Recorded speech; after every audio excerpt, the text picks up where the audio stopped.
Welcome to Brewing TV. I'm your host, Michael Dawson. And I'm your other host, Jake Keeler. You know, there's really no better way to spend a weekday afternoon than taking a break from shooting a how-to video for Northern Brewer and sitting on the porch and having some beers. That's right. We spent the larger part of the last few days in the week doing a how-to video from grain to glass. A video that some of you have asked for. So when it's finished, look for it on northernbrewer.com. But while we're working on that video, we thought we could do some tasting notes. We could touch on some of the stuff you have seen in Brewing TV so far. A look back in the past in a glass, if you will.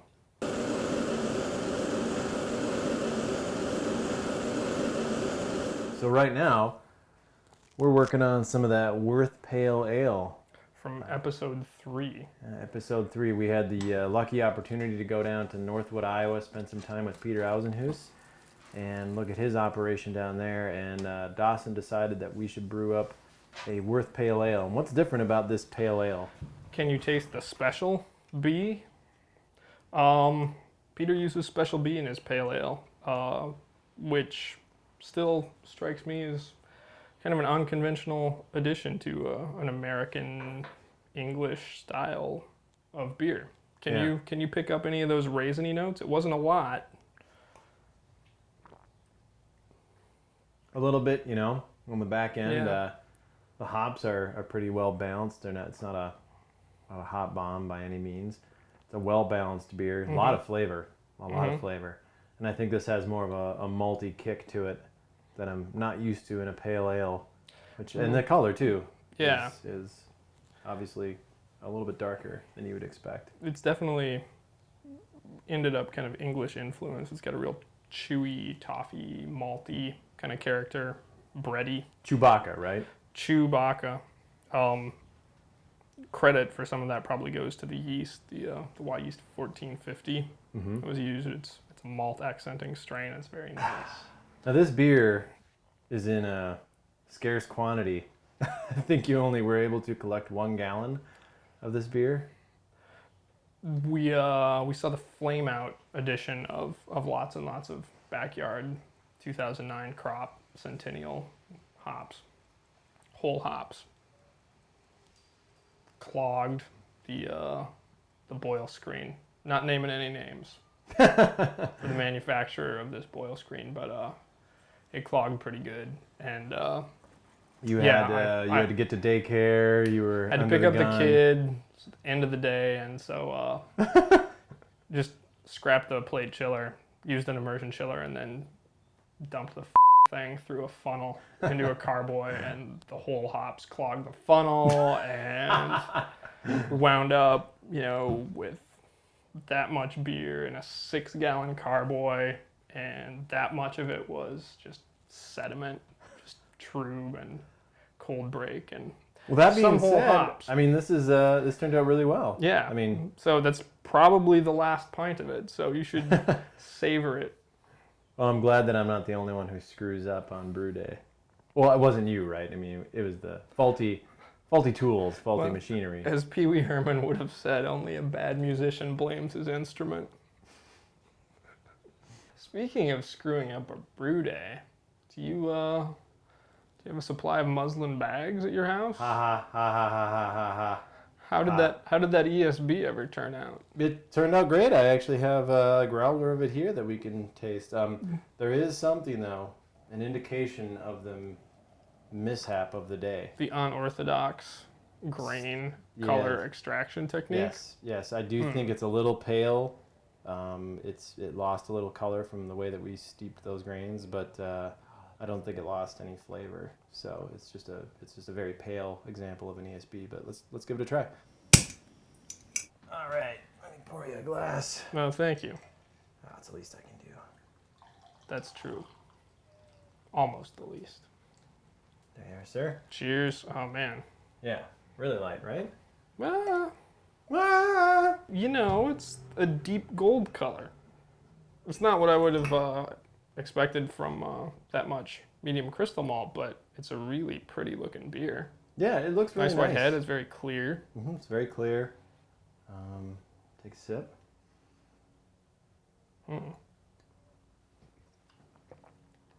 crisp. Mm-hmm. It's clean. Mm-hmm. Nice balance. A little hoppy. Mm-hmm. A little malty. That's a really nice beer. Mm-hmm. Yeah, I think it turned out really well. Nothing different about this recipe other than maybe you're not getting as much color from the steeping grains, but otherwise pretty straightforward. Just made from an extract kit from Northern Brewer. It's just the 1968 London ESB. Correct. Yep. Yeah, it's a nice yeast. This is, again, really well balanced. Yeah, I've made this beer. I think this is my third time this recipe, and I don't know why I don't just do it every single year, because every time I have it, I'm like, oh, this is perfect. This is exactly what I want on a hot summer day, but it's also really good in the fall and in the spring. Mm-hmm. It has enough body to kind of satisfy a more, a larger flavor palette, or if I'm looking for something more substantial, but low in alcohol. It's crisp, it's clean, so you can have, a few of these in a night. And I was going to say, not it's be a feeling it the next day. great session beer.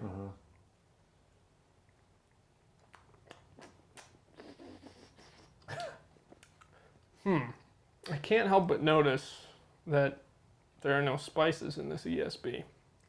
There are no spices in the CSB. Sometimes you just got to go walk the straight and narrow, stick to a recipe, stick to what you know, and that's what I did on this recipe. Well, you really, I think when you don't experiment and put spices in things, you lose out on the opportunity to make your beer smell like lemony butt. Would you guys like to take some carboy samples of Tomax and Xamot, our experimental split batch? Yeah, I'd love to. Not ready to drink, but they're in the secondary. How many weeks now has this been since brew day? Three? Something around Three-ish. there? Yeah, so this should something be a like good that. point to check it out and see what's going on. I tell you what, I'll go thief a couple samples, and I'll bring them up here, Okay, and you see if you can tell which one is which. bring it on.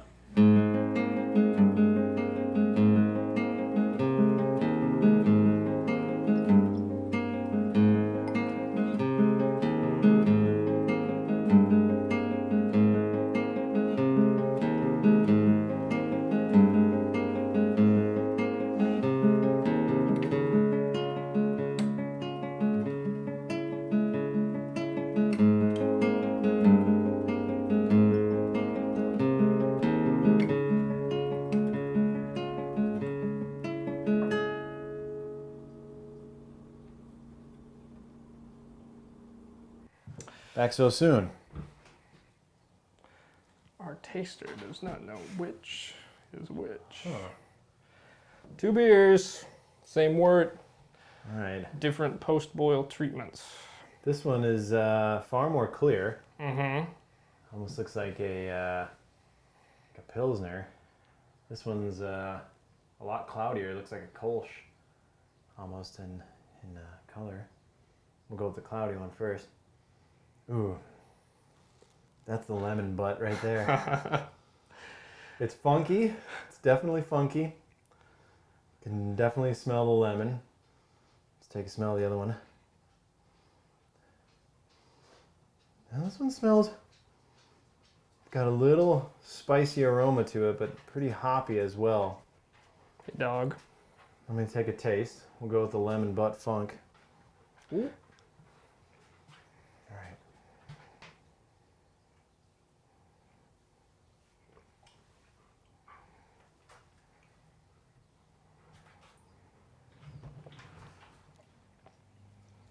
Slight lemon notes, tiny bit of ginger, but really that aroma is strictly aroma. It really does not come through in the flavor. It's actually very clean, very crisp, mild flavor. Not spicy at all. It's super, super mellow. This is tough.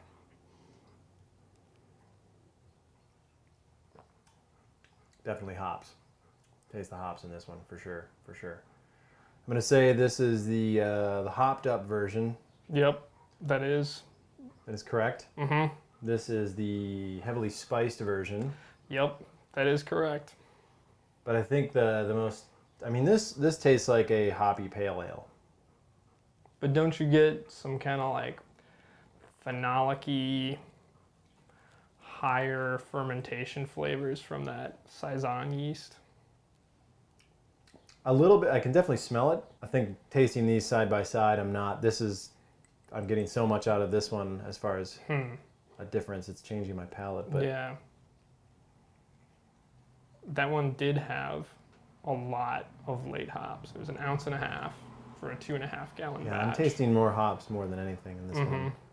It was a nice hop blend. I would like to go back and use it for other things. Yeah. But this one, it's funky. It's real funky.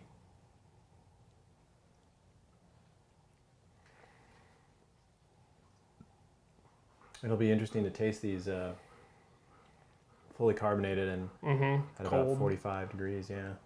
If I can contribute nothing else to the encyclopedia of brewing knowledge that humanity has accumulated thus far in its history, at least I have discovered that English ale yeast plus Szechuan peppercorn plus ginger plus lemon peel smells kind of like a citrus flavored butt crack. You know? Yeah, now but we it's drinkable. And now we know. Yeah, Now we know. No one's half the battle. No one's half the battle. So, after sampling 3 different beers that we've brewed through Brewing TV so far, I think I'm ready to get back to that how-to video. Beer break's over. Yeah. Time to get back to work. Uh-huh. Stay tuned to northernbrewer.com for this upcoming grain to glass video. And keep on brewing. Don't forget the Potter's Beer experiment. High maintenance videographer Chip Walton has already brewed his and posted some info about it on our blog at brewingtv.com. If you haven't made yours yet, get on it, citizens. Send us your tasting notes and we will read them in a future episode. And if you haven't added your words to the Cascadian Dark, India Black Ale, American Style, India Black Ale, Dark Ale, whatever you want to call it, debate, post a comment about it. But we're moving on. Who cares? That was so last week. Totally last week. So until next time, all for brew. Brew for all. Cheers. Cheers, ESB. Bye, dog. Where you going? Looking for a cool spot that doesn't exist. Me too.